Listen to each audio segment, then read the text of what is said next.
Hey folks, and welcome back here to Gatekeeper Media as we continue to bring you coverage of the 2022 Disc Golf World Championships out in Emporia, Kansas. We are now in round 2 with our chase card, and we are now at the Emporia Country Club.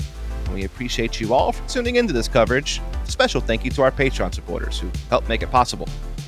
Once again, I am Dustin Mouret, and once again joining me in our virtual commentary booth, it's going to be Nathan Queen. How's it going, sir? Doing well. Like you said, we're out here at Emporia Country Club today. We've got Väinö Mäkelä, Paul McBeth, Corey Ellis, and Zackeriath Johnson looking to attack this course. When you think of Emporia, at this point in time, this is probably the first course you think of nowadays, as it has been a staple for DDO and the glass blown open for the last 4, even up to 6 or 7 years now. Absolutely. We're going to start getting some bag checks here. We'll start with Väinö putting the PA3 using the A2 and A3 for some approaches. We'll also be seeing some D2s and D1s as well as a foul core for some of its distance drivers, which we'll see plenty of today. And getting into Paul McBeth's bag keeps it pretty simple. Got the Lunas in the zones, buzzes in that Malta. He's got that new driver, the Athena, and going with the cap wrap and forces a lot for his distance drivers. Yeah, now we got Corey Ellis putting the Challenger. Uses some Challengers, OSs, and zones for approaches, as well as some various versions of buzzes for mids. Likes to throw a lot of Raptors for those fairway drivers, and then has some Zeuses and Forces for distance. Zackeriath Johnson putting with the KC Pro Firefly. There's a lot of AVR X3 along with the Toro for his mid-range and Gators. Throws Sidewinder, Firebird, Max, and Destroyer, leaning on that Quasar for those windy shots. Straight into hole 1.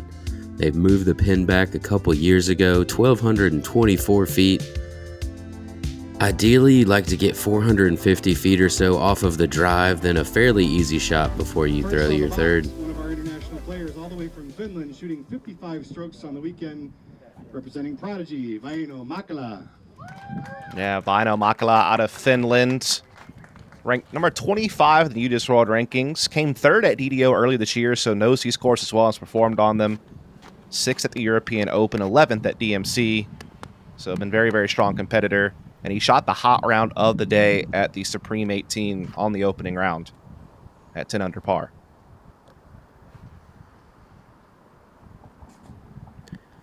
And even shooting that hot round, he has been pushed to chase card, tied with a lot of other players.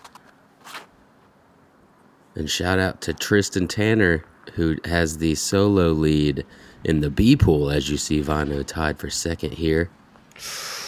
That is going to go OB. California representing Discraft with 139 victories to his credit, and 5 of those being world titles. Ladies and gentlemen, Paul McBeth. Indeed, as the announcer said, McBeth, the 5-time world champ, looking for his 6th after the high drama of last year, of course, against James Conrad. That went to that crazy playoff, the holy shot. He's number 4 in the UDIS World Rankings right now.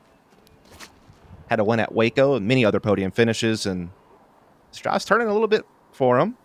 Needs it to get back in, and it is safe. From Barbersville, West Virginia, representing Discraft, Corey Ellis. Ellis comes in ranked number 10 in our UDIS World Rankings. Had a 2nd place finish at Deglo earlier this year. 4th at the Champions Cup, our first major, and 5th at Ledgestone. Several other top 20 finishes on tour this year. Very powerful thrower.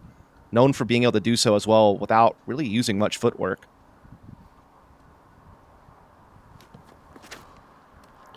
And as you see there, only using about half of that really long T-pad that we have here. Able to get the best drive of the group so far. And rounding out your 2:35 p.m. chase card from Eureka, Missouri, representing Innovidis, Zach Johnson.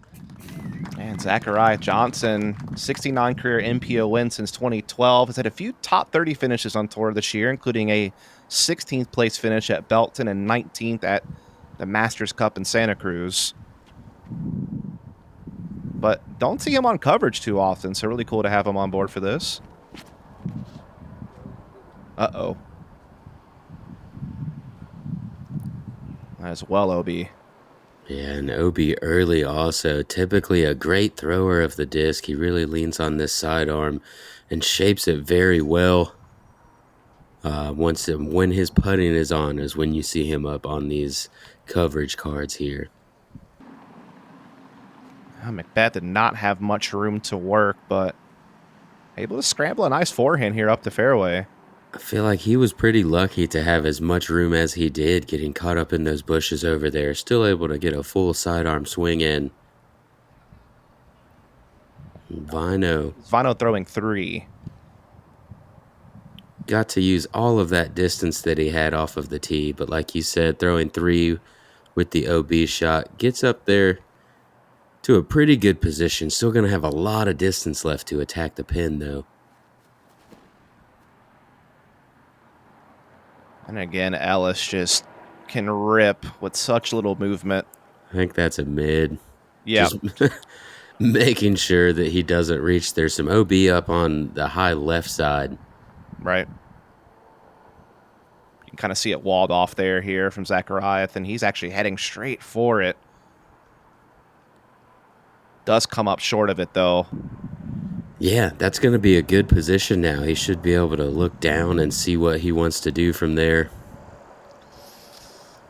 A great shot there from McBeth, considering where he was at off the tee.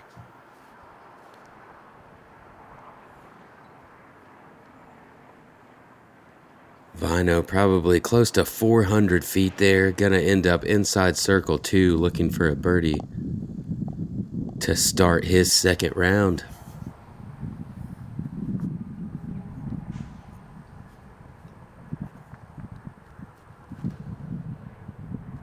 Here's Ellis looking to approach for his birdie. Skipping more than he wanted, and that's going to be an obstructed putt. Yeah, I really like the basket placement on this one. It makes sure that you have that distance touch right, which Zack Johnson shows very well right here. You have to make sure you clear that OB ball golf green that's just short of the pin, but then if you push long, very quickly get down this hill you see right here that McBeth stopped just short of. Yeah, it should give him a good chance to at least grab the par and avoid any damage.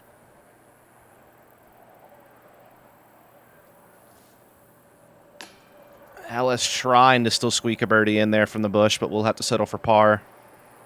Here's Väinö for a par save after going OB.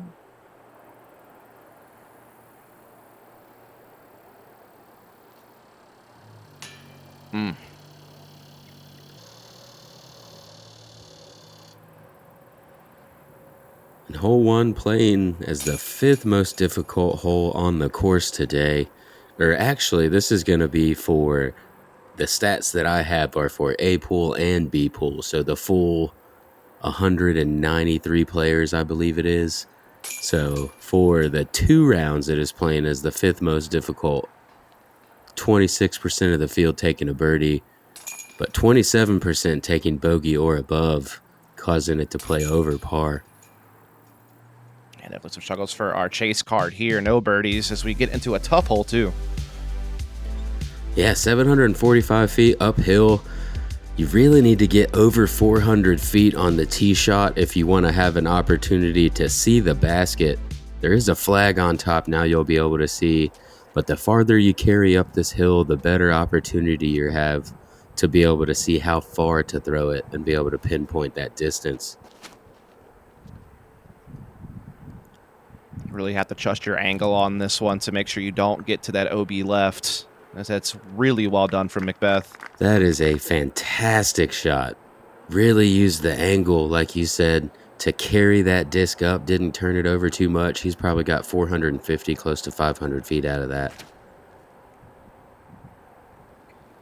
Looks great from Ellis as well if this can pan out. And indeed, it does avoid that OB right. Yeah, way up the hill also. Gonna have a hyzer look over on that right side. This is looking dangerous from Väinö. It's kind of towing that line. And yeah, it will cross OB. Yeah, and I don't know that he's going to get to take that very far forward. I'm not sure it ever drug back across into the fairway up there late. See Zach opting for the forehand here. Definitely a safer play if you get a big skip. That's so close. Oh, no. And just inches. He's going to lose all of that distance for sure, as you see Väinö losing it as well. Right. That is the risk of throwing the forehand. You're just never in bounds, potentially.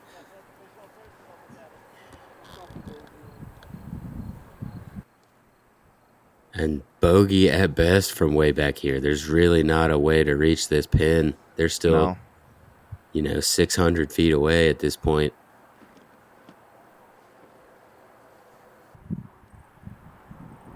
Should go to McBeth looking to approach for birdie here. I know he was dealing with some injury earlier this year. He wasn't throwing really any forehands, but now he's starting to kind of work it back into his game, but using it sparingly.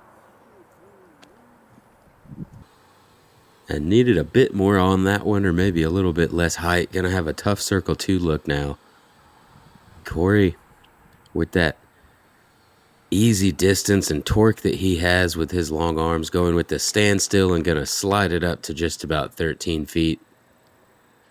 I think he might be the furthest standstill thrower on tour. I'm willing to bank on that. Yeah, I don't think it's much of a stretch. He's got a pretty easy, smooth standstill, probably 450, not too much trouble. Just gives you such an advantage as well when you're in tight spaces or small tee pads or whatever the case may be. Great skill to have.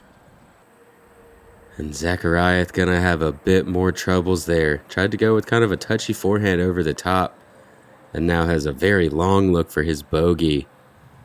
Not starting off the second round the way he was looking.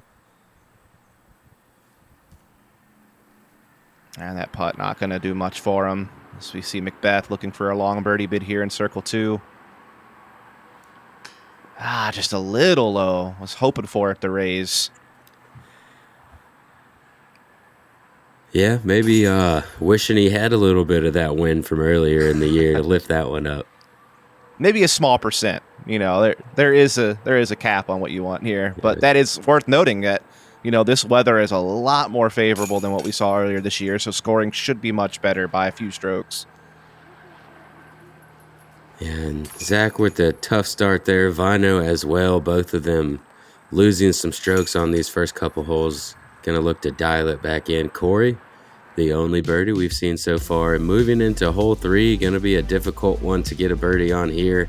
466 feet, downhill, huge sidearm is the best opportunity to get your birdie here. There's a straight low gap, but almost too low to really be viable without turning it over too much. Just difficult hole to access here. Yeah, I mean, like you said, the forehand is the best option as far as having the biggest lane to the pin, but it also requires such power on a forehand to get there that not many players are really going to have. McBeth is one of the players that does have it. And you see it there. It had full flex on that tree. He ended up by is probably right around circle's edge. I believe he'll be just outside of circle 1 there. Väinö going for that straight gap, being a backhand dominant player. This could bring some OB left into play. And wow. It has. That's the scary part about that up the middle. You don't want to turn it over too much and find that sidewalk. But as soon as it starts drifting off to the left, you just run out of ground. It gets to going downhill and just very quickly carries off. And I've noticed that Zach is just a little off. It seems that's probably the 3rd time I've seen him just overturn a forehand. Yeah, he looks like he might be a little nervous. I think that's a good point. I think he's trying to battle some nerves, and it's making him force these sidearms a little bit. Hopefully he can settle in and get back to that smooth, just relaxed release that he needs to have. Good up there from Ellis to give him a stress-free par. This would be a big par save here for Väinö to stop the bleeding at this point. Never really had a chance. Had the right height, but just not the right line. Here's McBeth for a long birdie bid from maybe 35, 40. And that one will find the chains. Put him on the board. Yeah, really well done. I know he missed low on the previous hole. This time makes the correction, puts it right in. Looking to gain some ground back here on some of these leaders.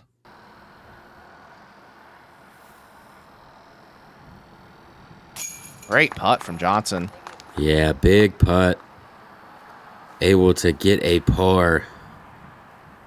Which is really what you want to do on this hole. You know, McBeth got a birdie, but out of 193, only 16% able to card the birdie on this hole. Still averaging over par as that OB does come into play.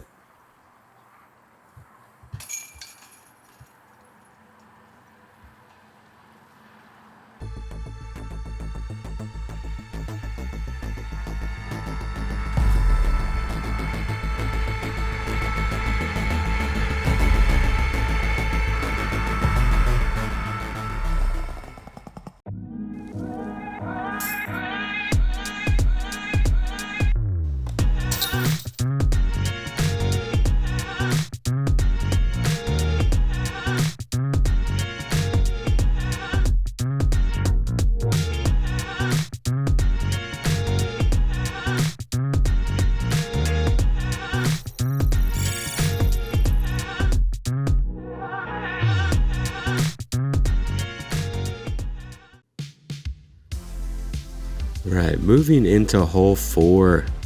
Got a new tee pad for the MPO players this event. 388 feet. You've got a straight gap or high left forehand. Big forehand power. You could also go high left with a flex shot, but it really brings the OB long into play a bit more, or fading out into that OB green if you don't get the angle just right. This looks great from McBeth's hand, though. Skipping right down towards the bullseye. A little bit of nasty roll, though, there outside. Wow. Yeah, ends up just outside the circle. This is a really big forehand. 388, but you've got to go high up and around this tree. It's probably 430 feet of power or so. Yeah, it kind of starts to hit that upper limit, I think, for a lot of these big forearms. Oh, I couldn't quite tell. It looks like that might have skipped over top of that wall, though. Gives himself a birdie look.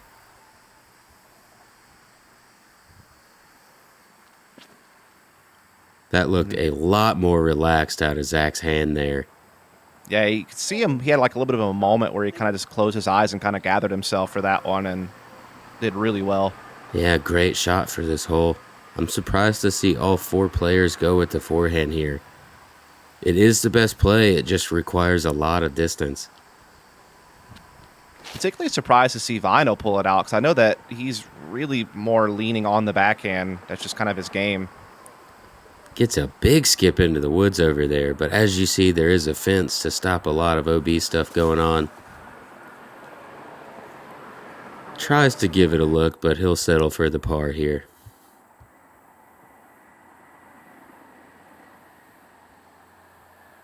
And that's Ellis, 2 down through 4 to get his second round started. Big putt there. Definitely known for. I think he was our putting leader last year, if I'm not mistaken. Yeah, C1 and C2.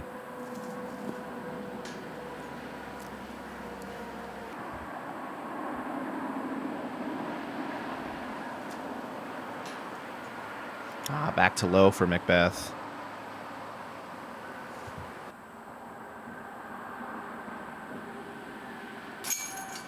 No damage, though. Gets the par at least. Along with 62% of the field got the par on this one. Great change from earlier on this year where we played about a 600-foot par 3. So I definitely like the change on this one. Thanks for keeping the players' thoughts in mind. Moving into hole 5, 675-foot par 4. You've got OB left, OB right.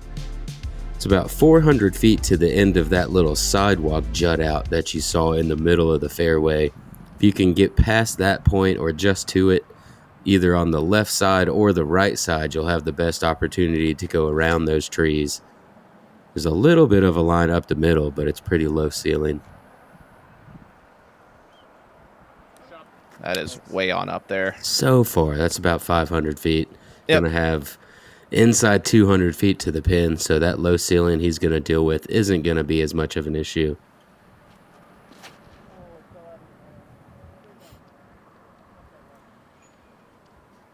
Great shot as well from McBeth.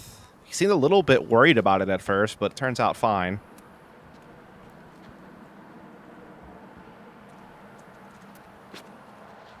Oh, no.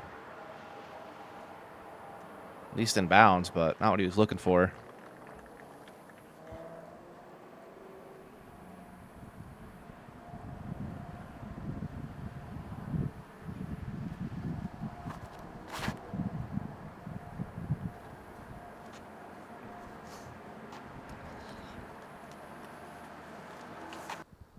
Väinö gets his drive out there nicely.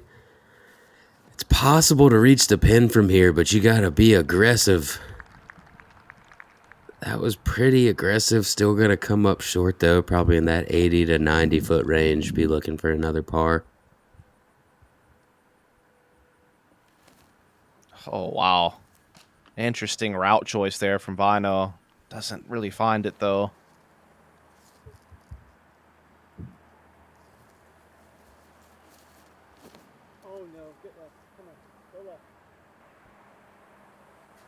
The Disc Whisperer just had the disco left for him there.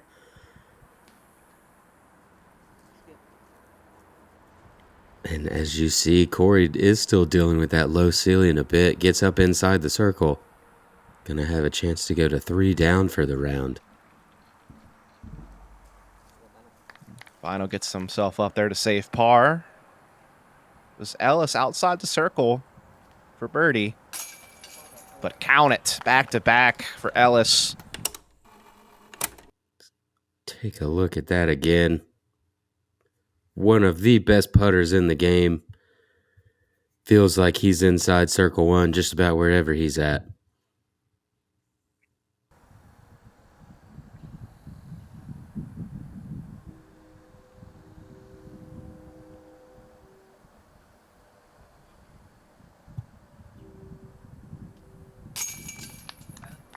Väinö able to grab the par. Johnson should be doing the same. McBeth here for birdie.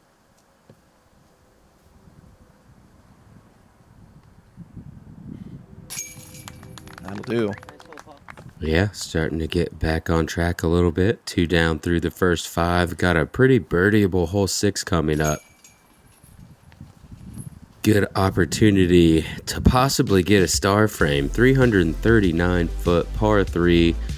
Got about 275 foot to make this OB corner on the left side before you hyzer back in. Probably some mid-ranges from the bigger throwers or some fairway drivers, whatever you feel comfortable, just kind of diving off to the left about 330 feet away. I believe this might be the shortest hole on the course, or certainly one of them. Hole 16, I think, comes to mind as a bit shorter, but obviously the water carry makes it a little bit scarier. And Corey wishing it was a little bit shorter there as he comes up a bit short right, and it looks like McBeth has pulled it out a little bit too wide, but does sneak up there inside the circle. Should have a pretty clean look.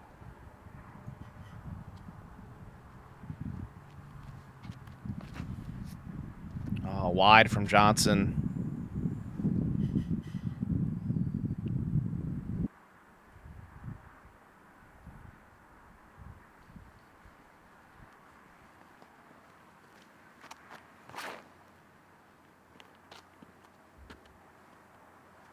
Great line from Väinö. Skipping into circle 1.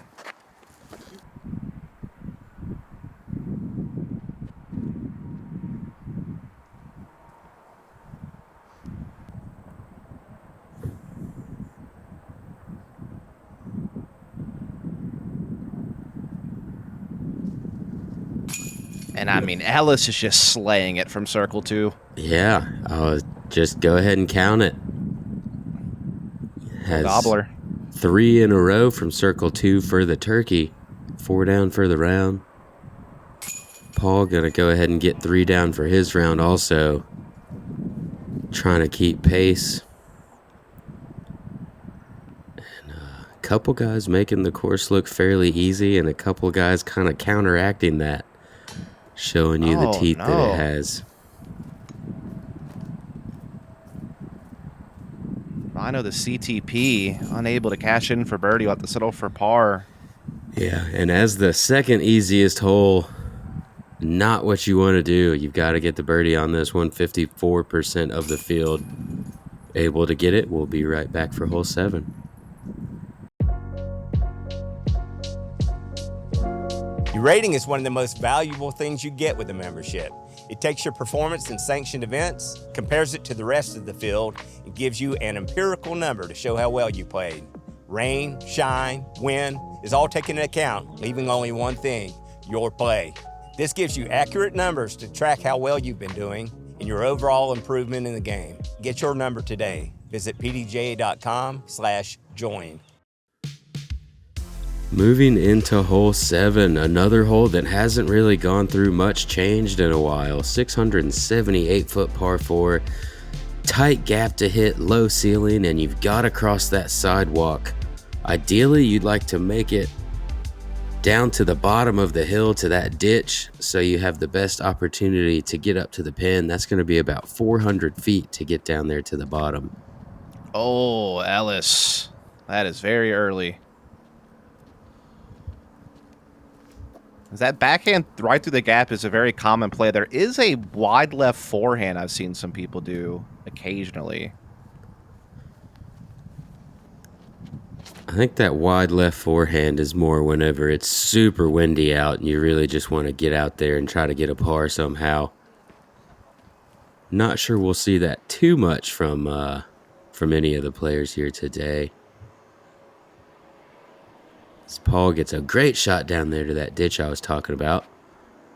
400 feet away.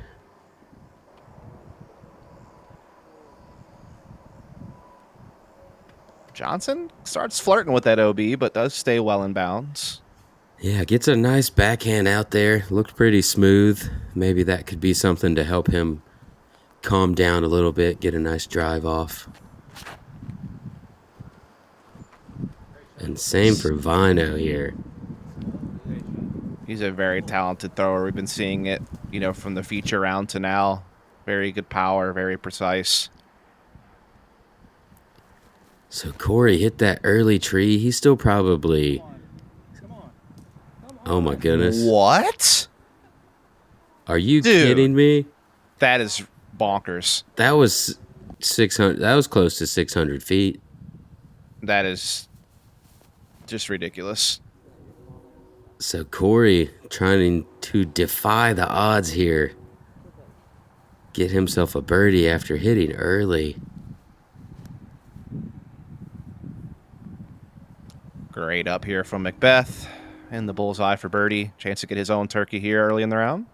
Yeah, that's the spot you want to be. Probably about 260 feet for him. Váinö's only going to be about 200 feet here as he flew past that ditch.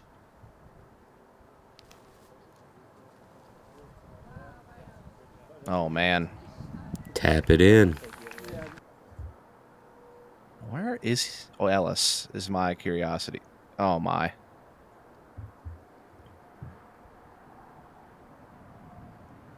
Four in a row. Oh, tickled the last chain on the left. Oh, man, that would have been an absurd birdie save. Great birdie from Johnson. Yeah, gets on the board. Finally cashes in a birdie here on hole 7. McBeth looking to do the same. Gonna go to 4 down on the round now. November came early here for McBeth.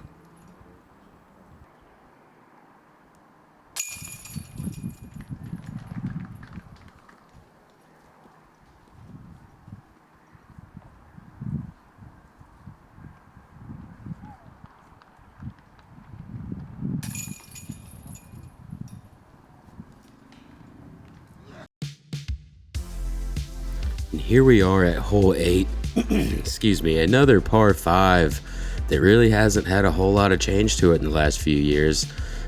Just shy of 1,000 feet. The tee shot, it's very difficult to land where you want to. Big righty hyzer is a good play, but it often skips off into the OB on the left side, or you pull it off too far right. You see Paul going way high here, trying to spike this in, and does so nicely. Also, I do need to, do some clarity here. Nathan Queen did not leave me hanging on the Thanksgiving comment. We had a little audio glitch there.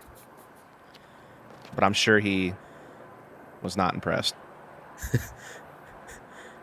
Yeah, I'll leave it there. Zach Johnson also has the nice hyzer to get into the fairway there. I guess with the wind down, this could be a lot easier than I really remember it being.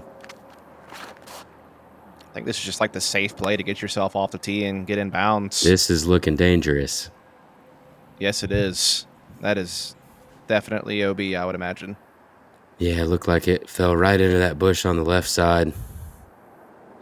And this is an interesting play from Ellis. Is just low speed layup. Go for, the big distance on the second shot. Oh, and this is looking dangerous also. Needs some good ground play, but does not get it. Fortunately, he is going to get all of that distance. Should be able to try to salvage a par from there. Indeed. Johnson, good forehand there. Yeah, looking like that birdie could have got him back on track. McBeth look with a good-looking forehand here also. Absolutely. Doing what they need to do to give themselves a chance to get birdie here. Meanwhile, the rest kind of just trying to scramble for par.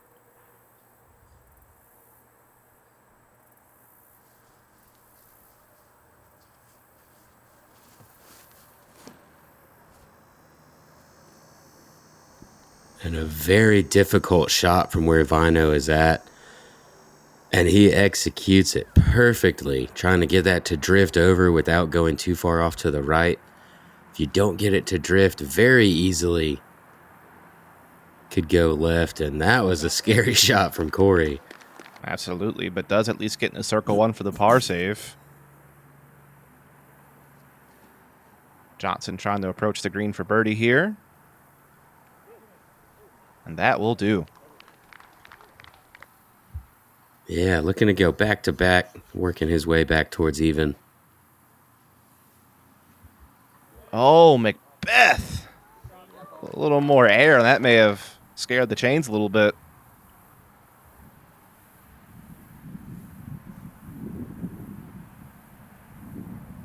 And Väinö, after a great recovery shot from the out-of-bounds tee, gonna end up putting a little bit too much heat on that one. Still leave himself that circle's edge tester for a par. Let's see if he's able to connect. Oh, my. Brutal. Definitely was a bit left, but looked like it was going to stay in for a moment there.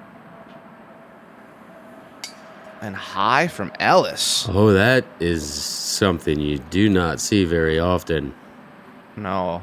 A miscue from inside circle one. Corey Ellis.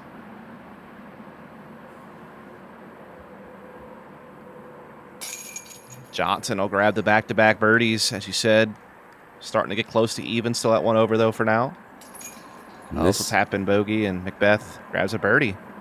4 in a row? 4 in a row. On the third most difficult hole on the course.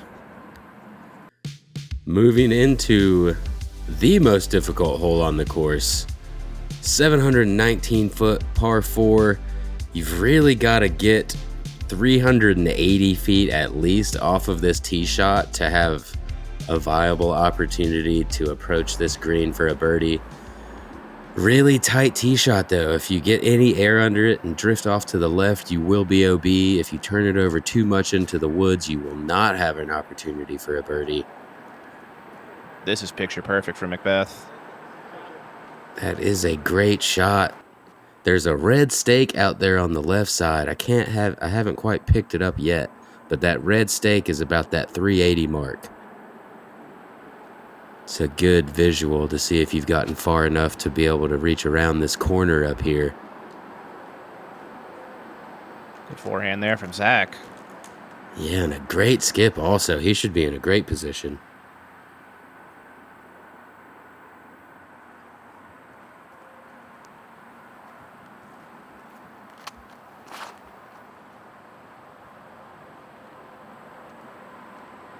Just over the wall there for Väinö. Might be a little pinched off, though.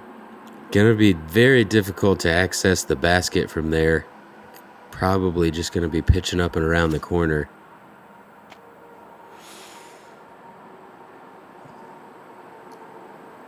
And I'm not sure where that ended up. Yeah, looks like it drifted off to the right side. Those boards where you saw the spotter standing at, you do have to make it past those off of the tee to not play from the drop zone. Luckily, all of our players have done that. Corey looks to have a pretty favorable lie, though, for how the shot was turning out. But this does not look good. No, that is very OB. Went to get aggressive and didn't quite get the turnover that he needed.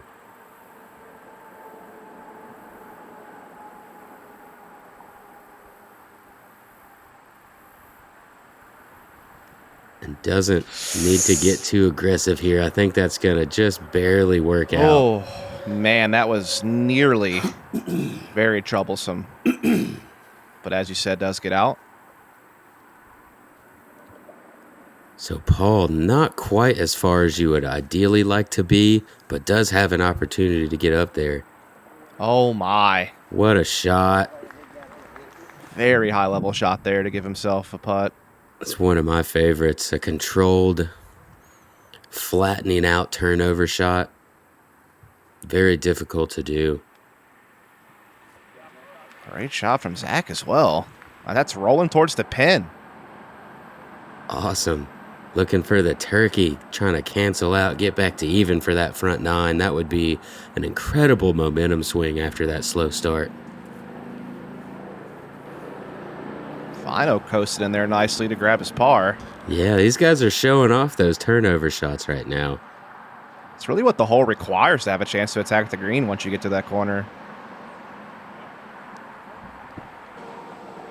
Corey a nice up.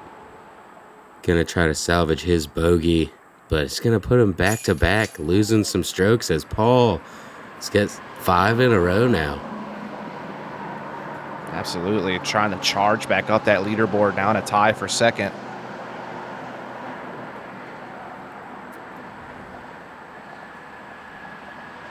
Once again, you mentioned it, Zach's chance for turkey here. And that'll do it. Count Battle it. back. Good to see.